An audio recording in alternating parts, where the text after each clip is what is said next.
Hello दोस्तों, मैं Adarsh Kumar edit classes में स्वागत करता हूं। आप कैसे हो? शानदार हो, जानदार हो, सबको गुड मॉर्निंग है। तो आज हम चलिए स्टार्ट करने वाले हैं जैव मॉलिक्यूल, जहां पर बायो मॉलिक्यूल जिसका नाम है जैव अणु। हिंदी में बोलते हैं इसको जैव अणु और इंग्लिश में बोलते हैं बायो मॉलिक्यूल्स। तो आज एक शानदार परिचय लेते हैं कि ये जैव अणु होता क्या है, कहाँ पाया जाता है।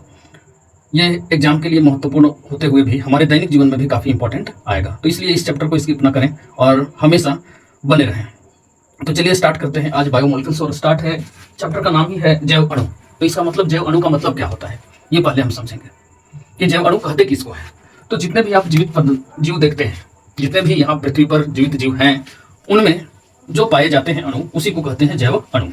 नाम से ही स्पष्ट हो रहा है कि जैव अणु है, मतलब कि जीवों में पाए जाने वाले सभी अणु को जैव अणु कहा जाता है। अब अणु तो समझ रहे हैं, परमाणुओं का एक समूह होगा, कई परमाणु मिलकर के एक अणु का निर्माण किए होंगे। तो जीवित जीवों में पाए जाने वाले अणु को क्या कहते हैं? जैव अणु। तो चलिए लिख लेते हैं, मेरे साथ लिखते रहिएगा। तो जैव अणु किसको कहा गया? वह अणु जो जीवित जीवों में पाए जाते हैं, जीवित जीवों में पाए जाते हैं, उसको कहते हैं जैव अणु कहा जाता है, बायो मॉलिक्यूल्स कहा जाता है। अब बायोमोलिक्यूल्स में अभी देखिए, जीवित जो अणु होते हैं ये किस प्रकार से बनते हैं। ये वह अणु है जो जीवित जीवों में पाए जाते हैं। अब ये अणु आखिर बनते कैसे होंगे?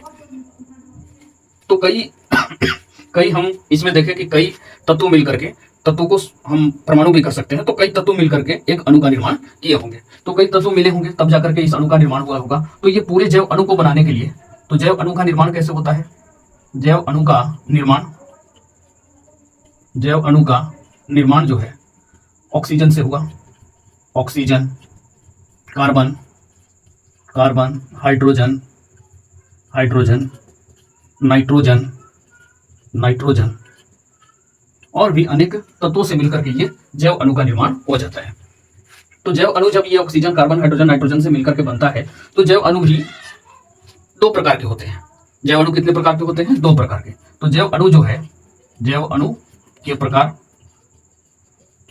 कुछ जो अणु होते हैं वो सरल रूप से पाए जाते हैं, सरल अणु होते हैं, सरल अणु। और दूसरा जो होता है वो जटिल अणु होता है, सरल अणु मतलब वो सामान्य अणु होगा, और जटिल मतलब कई तत्व मिल करके और कई बंध बना करके बनते होंगे, तो उनको कहा जाता है जटिल अणु। तो सरल अणु में आपको कौन कौन ध्यान रखना है? तो विटामिन है, विटामिन और खनिज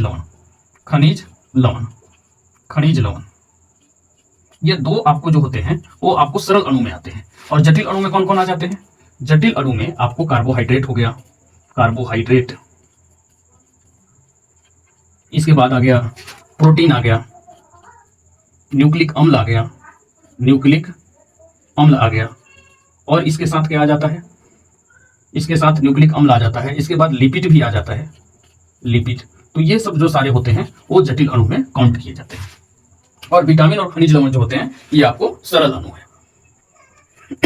यहाँ के बाद आप देख लिए कि ये दो तरह के, एक सरल अणु है और एक जटिल अणु है। अब ये जैव अणु जो है, सबसे पहला जो आता है, विटामिन तो हम बाद में पढ़ेंगे, खनिज लवण भी बाद में। तो सबसे पहले जो आता है, जो सबसे ज्यादा दैनिक जीवन में जो यूज होते हैं, उसको कहा जाता है कार्बोहाइड्रेट। सबसे ज्यादा यूज होता है। जीव के निर्माण में दो चीजों का बहुत ज्यादा इंपॉर्टेंट होता है। तो दो चीज कौन कौन होते हैं? वो होता है कार्बोहाइड्रेट और प्रोटीन। तो कार्बोहाइड्रेट और प्रोटीन तो सबसे पहले हम पढ़ेंगे कि कार्बोहाइड्रेट क्या है, प्रोटीन क्या है। तो उसके पहले भी हम क्या जानेंगे? ये तो जैव अणु के बारे में हो गया कि वह अणु जो जीवित जीवों में पाए जाते हैं। जैव अणु के निर्माण ऑक्सीजन, कार्बन, हाइड्रोजन से होता है। जैव अणु के प्रकार देख लिए, सरल अणु और जटिल अणु। सरल अणु में आपको विटामिन, खनिज लवण, और जटिल अणु में आते हैं कार्बोहाइड्रेट, प्रोटीन और न्यूक्लिक अम्ल और लिपिड आते हैं। अब ये देखा गया कि जीवों में जो सबसे ज्यादा होता है, ये पॉइंट है कि जीवों में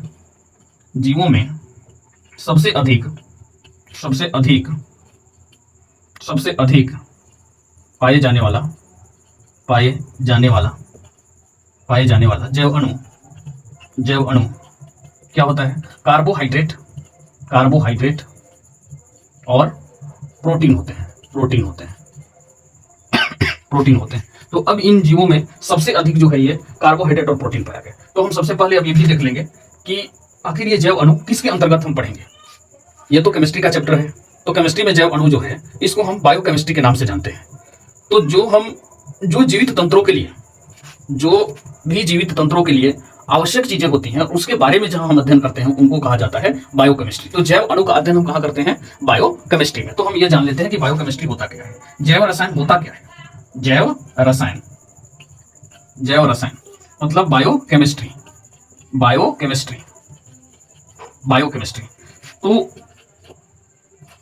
वैसी रसायन, रसायन शास्त्र की शाखा जिसके अंतर्गत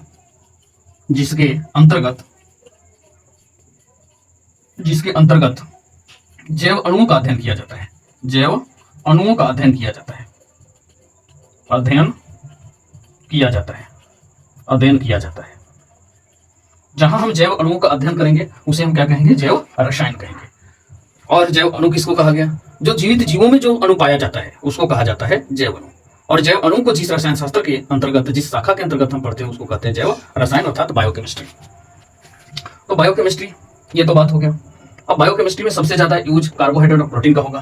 तो हमारा जो सबसे पहला जो टॉपिक होगा वो कौन सा टॉपिक होगा? Carbohydrate, carbohydrate. तो हमारा हेडिंग क्या रहेगा? Carbohydrate, carbohydrate. ये कार्बोहाइड्रेट किसको कहेंगे? कार्बोहाइड्रेट। अब कार्बोहाइड्रेट से आपको पता चल रहा है कार्बन प्लस हाइड्रोजन। क्या है ये? Carbon plus hydrogen, carbon plus hydrogen. जो शुरुआत में लोगों की कॉन्सेप्ट थी वो था कार्बन और हाइड्रोजन से कार्बन और हाइड्रोजन से कार्बन प्लस हाइड्रेट है, कार्बो प्लस हाइड्रेट। तो कार्बन प्लस हाइड्रेट। तो कार्बन और हाइड्रेट से, हाइड्रेट मतलब जल, ये हो जाएगा जल और ये हो जाएगा carbon plus H2O, carbon plus H2O, दो चीजें। तो जो कार्बन और हाइड्रेट में जल से बनता है उसको बोलते हैं कार्बोहाइड्रेट। इसलिए इसका जो शुरुआत में सामान्य सूत्र जो बना था वो था C6H2O का होल Y।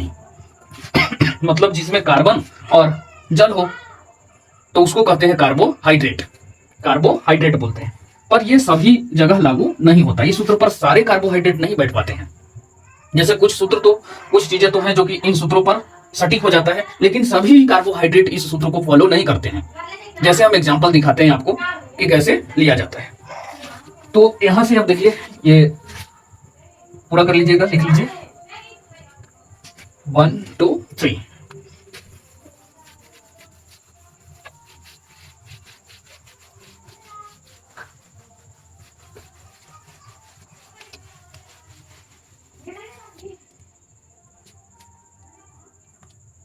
तो कार्बोहाइड्रेट देखिए, क्या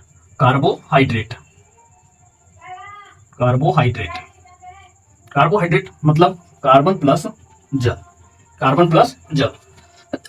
इसलिए इसका जो सामान्य सूत्र जो है वो हम लेते हैं C6H2O का होल Y लेते हैं, इस प्रकार से लेते हैं। इसका मतलब जिसमें कार्बन और H2O पाए जाए, लेकिन सभी इस सूत्र को फॉलो नहीं करते हैं।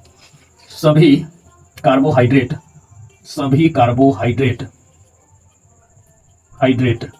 इस सामान्य सूत्र का अनुकरण नहीं करते हैं। जैसे रैमनोस है, जैसे रैमनोस C6H12O5, ये जो है ये रूल को फॉलो नहीं करता है। लेकिन कुछ जो कार्बोहाइड्रेट है, जैसे ग्लूकोज होता है, अब ग्लूकोज को देखिएगा तो C6H12O6 है, C6H12O6। तो कार्बन है X और H2O का होल Y। यदि हम इस रूप में इसको रखते हैं तो देखिएगा C6 है और H2O का हम होल 6 कर देते तो यही वाला आ जाता है। उसी तरह फ्रक्टोज भी आता है, फ्रक्टोज भी है। फ्रक्टोज का भी सूत्र यही होता है C6H12O6। तो ये भी इस फॉर्म में हो जाएगा C6H2O का होल 6, तो ये इस रूप में आ जाएगा। लेकिन कुछ ग्लूकोज, जैसे ये रूल को फॉलो नहीं कर रहा है, फिर भी ये कार्बोहाइड्रेट है, ये भी कार्बोहाइड्रेट है। ये रूल फॉलो नहीं कर रहा है फिर भी कार्बोहाइड्रेट है ये। लेकिन कुछ रूल को फॉलो करते हुए भी कार्बोहाइड्रेट नहीं होते हैं। जैसे देखिए एसिटिक एसिड है CH3COOH। अब इसको लिखेंगे हम C2 और H2O का होल 4, देखिए होल ट्वाइस, ऑल्ट वाइज ले लेते हैं। तो यहाँ देखिए कार्बन 1 और 2, हाइड्रोजन 3 और 1 4, तो 2 दूना 4 और ऑक्सीजन 2। तो ये रूल फॉलो कर रहा है, लेकिन ये कार्बोहाइड्रेट नहीं होता है, कार्बोहाइड्रेट नहीं होता है, कार्बोहाइड्रेट नहीं है। तो कहीं कहीं कार्बोहाइड्रेट के सामान्य सूत्र का अनुकरण करते हैं, वो कार्बोहाइड्रेट नहीं होता है, और जो रूल को फॉलो नहीं करता, अनुकरण नहीं करता है, फिर भी कार्बोहाइड्रेट है। इस तरह से जो कार्बोहाइड्रेट था वो पूर्ण रूप से इसकी परिभाषा ऐसा नहीं रहा कि वैसे यौगिक जिसमें कार्बन और जल होते हैं उनको कार्बोहाइड्रेट कहा जाता है, ऐसी बात नहीं है। तब इसके परिभाषा में और भी बदलाव किया गया। रासायनिक दृष्टिकोण से यदि देखा जाए, रासायनिक दृष्टिकोण से कार्बोहाइड्रेट वैसे यौगिक होते हैं जिसमें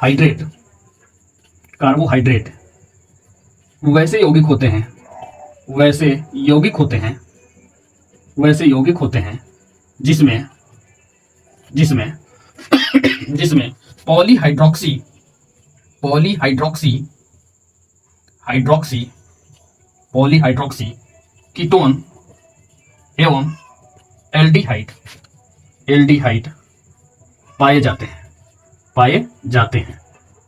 पाए जाते हैं। वैसे यौगिक, कार्बोहाइड्रेट वैसे यौगिक होते हैं जिसमें पॉलीहाइड्रोक्सी कीटोन और एल्डिहाइड पाए जाते हैं। पॉलीहाइड्रोक्सी का मतलब क्या होता है? अनेक OH ग्रुप होना चाहिए। OH ग्रुप मतलब एल्कोहलिक ग्रुप, समझ रहे हैं? तो अनेक OH ग्रुप होना चाहिए। कीटोन का मतलब C समझ रहे हैं, CO जिसको बोला जाता है कीटोन ग्रुप, ऐसे होता है कीटोन ग्रुप।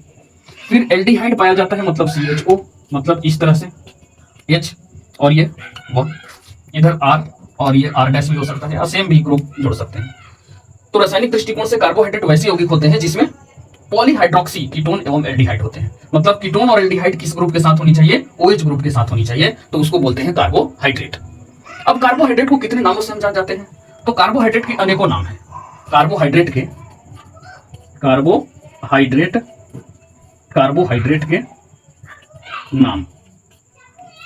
के नाम देखिए क्या है। पहले तो इसको हम बोल लेते हैं सैकराइड बोलते हैं। फिर कुछ को शर्करा कहा जाता है, शर्करा कहते हैं। सैकराइड हो गया, शर्करा हो गया, और भी कार्बोहाइड्रेट के नाम होते हैं, सैकराइड, शर्करा, और भी इसके नाम होते हैं कुछ।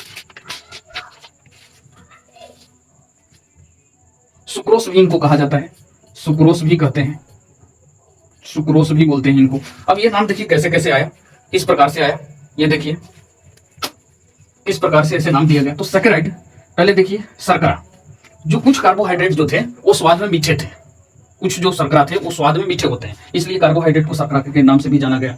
और शर्करा जो है सैकरॉन शब्द से बना था, इसलिए कार्बोहाइड्रेट का दूसरा नाम सैकराइड भी हो गया। इसके बाद देखिए कार्बोहाइड्रेट का सुक्रोस क्यों कहा गया, सुक्रोस नाम क्यों दिया गया? और सुक्रोस क्यों नाम दिया गया? घरेलू उपयोग में सबसे ज्यादा जो कार्बोहाइड्रेट का उपयोग किया जाता है उनका नाम सुक्रोस रखा गया था, इसलिए कार्बोहाइड्रेट को हम 3 नामों से जानते हैं। एक तो सैकराइड हो गया, दूसरा शर्करा हो गया, और तीसरा सुक्रोस हो गया। जो घरों में अधिक से अधिक घरेलू उपयोग में सबसे ज्यादा उपयोग किया गया, घरेलू उपयोग होने के कारण इसको नाम क्या दे दिया?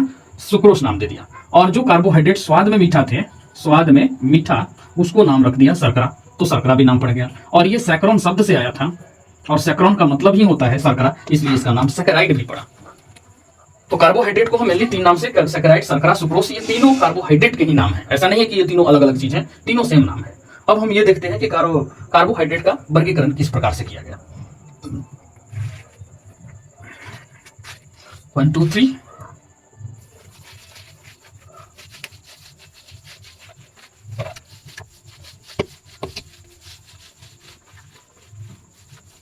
कार्बोहाइड्रेट का वर्गीकरण। कार्बोहाइड्रेट का वर्गीकरण,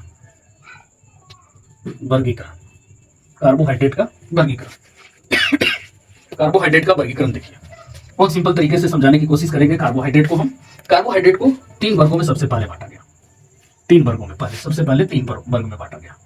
पहला होता है मोनोसैकेराइड।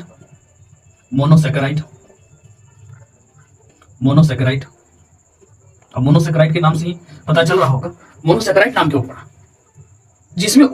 जिसमें एक से अधिक सैकेराइड नहीं बन सकता है, सैकेराइड एक से अधिक नहीं प्राप्त हो सकता है, एक ही रहेंगे मोनोसैकेराइड। और सैकेराइड क्यों नाम दिया गया?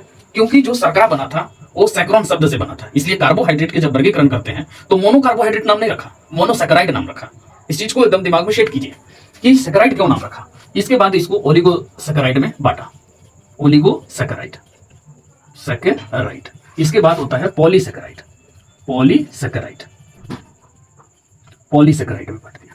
मोनोसैकेराइड, मोनोसैकेराइड जिसमें एक से अधिक पॉलीहाइड्रोक्सी, पॉलीहाइड्रोक्सी, पॉलीहाइड्रोक्सी कीटोन एवं एल्डिहाइड, एल्डिहाइड, एक ही पॉलीहाइड्रोक्सी कीटोन एवं एल्डिहाइड रहेगा। अर्थात हम ये कहें इन शॉर्ट बोले तो कहेंगे कि एक से अधिक इसमें सैकेराइड नहीं होता है, एक सैकेराइड सिर्फ होता है, वो आगे फर्दर डिवाइड नहीं होगा, केवल एक सैकेराइड बनेंगे, एक ही सैकेराइड बनेगा, एक ही सैकेराइड बनेगा। ओलिगोसैकेराइड जिसमें हम 2 से 10 मोनोसैकेराइड प्राप्त कर सकते हैं।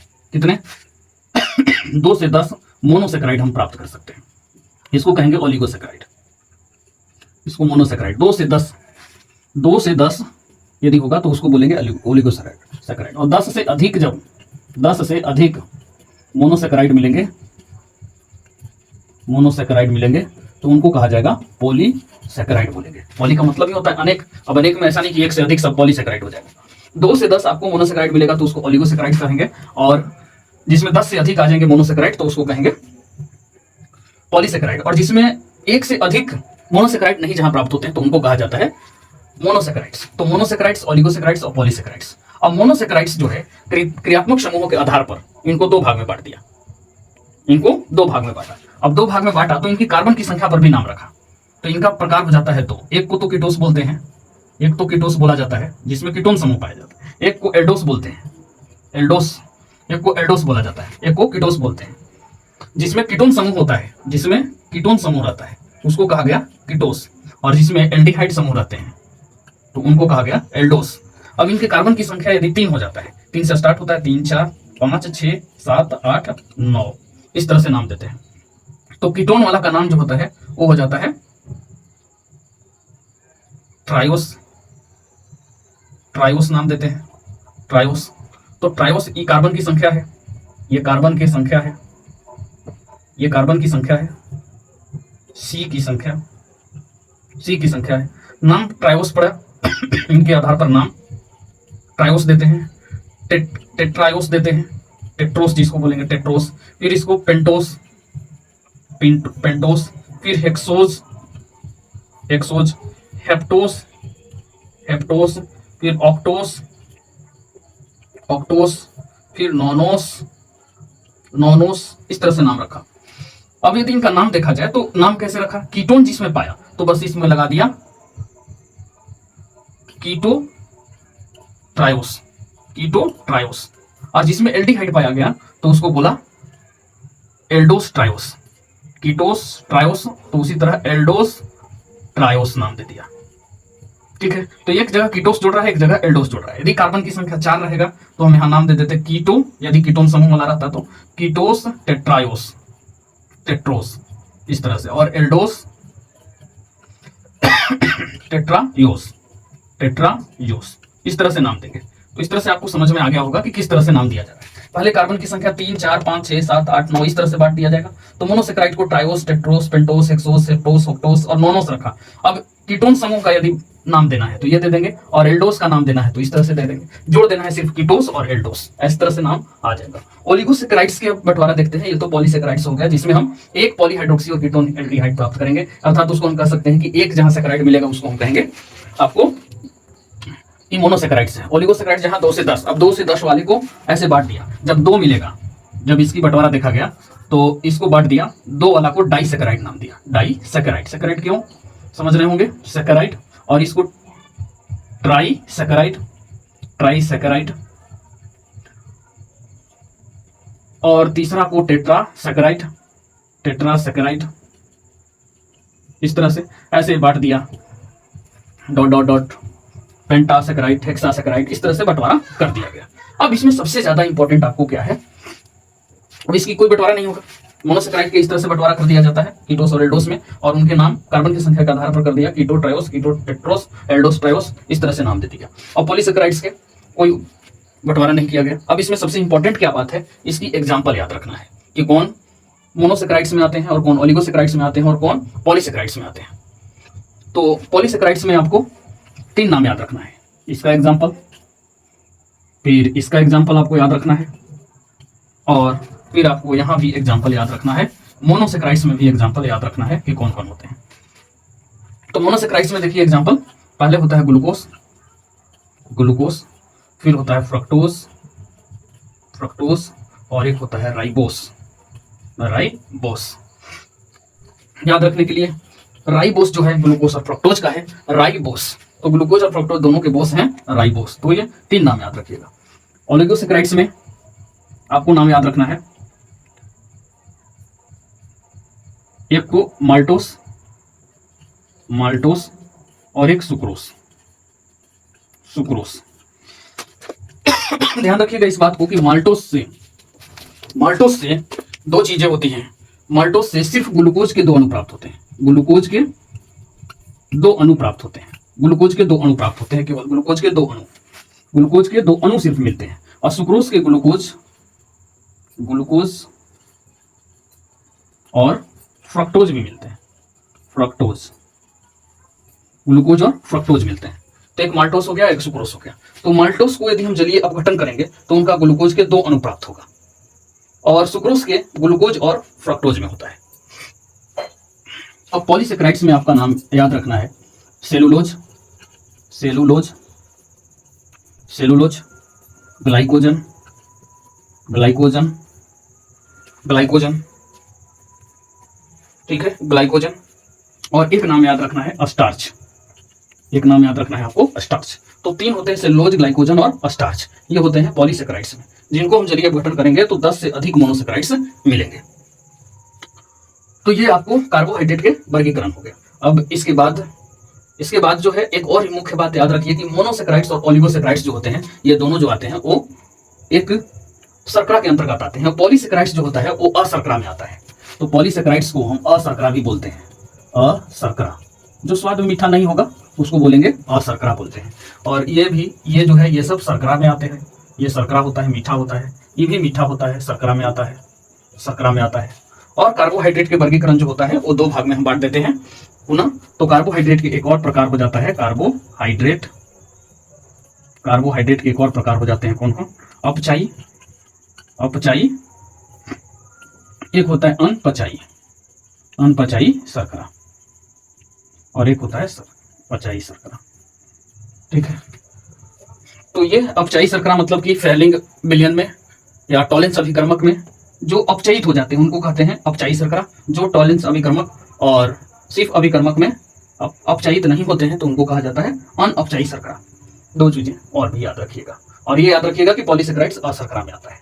बाकी एग्जाम्पल काफी इंपॉर्टेंट है एग्जाम की दृष्टि से, सेलुलोज, ग्लाइकोजन, स्टार्च, और ये इसमें याद रखिएगा ओलिगोसेक्राइड्स में माल्टोस और सुक्रोस, और इसमें आप याद रखिएगा ग्लूकोज और फ्रक्टोज और राइबोस। तो ये आपका वर्गीकरण था। तो कार्बोहाइड्रेट पूरा हमने कवर किया। वीडियो अच्छा लगेगा तो लाइक कीजिएगा, शेयर कीजिएगा, और चैनल पर यदि नए होंगे तो चैनल को सब्सक्राइब कर लीजिएगा ताकि आपको न्यू अपडेट हमेशा मिलते रहे। मिलते हैं नेक्स्ट वीडियो में, तब तक के लिए गुड बाय, जय हिंद।